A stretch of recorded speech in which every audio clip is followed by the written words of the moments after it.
আজ রাতে আবারও মাঠে নামছে ব্রাজিলের 7 জন তারকা। হ্যাঁ দর্শক, যেখানে আছে রাফিনহা থেকে শুরু করে গাব্রিয়েল ম্যাগালেস, আছে গাব্রিয়েল মার্টিনেলি থেকে শুরু করে লুকাস পাকুয়েতারা, এমনকি আজ রাতের ম্যাচে এমি মার্টিনেসের বিপক্ষেও মাঠে নামছে ব্রাজিলিয়ান তারকা ইগোর জেসুস। সুতরাং ম্যাচগুলো ফাটাফাটি হবে বললেই চলে। প্রথমে আসি প্রিমিয়ার লিগের ম্যাচে। হ্যাঁ দর্শক, আজ প্রিমিয়ার লিগের ম্যাচ 6:30 থেকে, যেখানে প্রথম শুরুতেই অ্যাস্টন ভিলার বিপক্ষে মুখোমুখি হবে নটিংহ্যাম ফরেস্ট, এবং এই ম্যাচে এমি মার্টিনেসের অ্যাস্টন ভিলার বিপক্ষে মাঠে নামবে ব্রাজিলিয়ান ইগোর জেসুস এবং ব্রাজিলিয়ান ডিফেন্ডার মুরিলো। হ্যাঁ দর্শক, নটিংহ্যাম ফরেস্টে থাকা দুই ব্রাজিলিয়ান তারকা আজ মার্টিনেসের বিপক্ষে মাঠে নামছে 6:30 এরপর রাত 9টা বাজে উলবোসের বিপক্ষে মাঠে নামছে ওয়েস্ট হাম। হ্যাঁ দর্শক, ওয়েস্ট হামে থাকা নাম্বার 10 ব্রাজিলিয়ান তারকা লুকাস পাকুয়েতা থাকবেন এই ম্যাচে। তিনি ওয়েস্ট হামের বিগত ম্যাচে সর্বোচ্চ রেটিং পেয়েছিলেন, করেছিলেন গোল ও অ্যাসিস্ট। হ্যাঁ দর্শক, তাই এই ম্যাচেও তাকে দেখা যাবে। এরপর রাত 11:30 হলেই মাঠে নামছে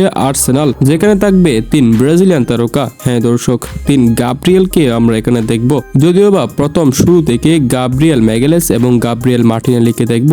সর্বশেষ সাবস্টিটিউট হিসেবে আমরা দেখতে পারি গাব্রিয়েল জেসুসকে। সর্বশেষ রাত 2টা বাজলেই লা লিগার গুরুত্বপূর্ণ ম্যাচে এসপানিওলের বিপক্ষে মাঠে নামছে বার্সেলোনা। হ্যাঁ দর্শক, বহুদিন পর লা লিগার ম্যাচ শুরু হতে যাচ্ছে, যেখানে বার্সেলোনার হয়ে মাঠে নামবেন ব্রাজিলিয়ান তারকা রাফিনহা। তাই এই ম্যাচটি দেখার জন্য অনেকেই মুখিয়ে আছেন। তো দর্শক, আজ কোন কোন ব্রাজিলিয়ান তারকারা দুর্দান্ত পারফরমেন্স করতে পারবে বা কাদের পায়ে থেকে আজ গোল আসবে, তা আপনারা অনুমান করে কমেন্ট সেকশনে জানাতে পারেন।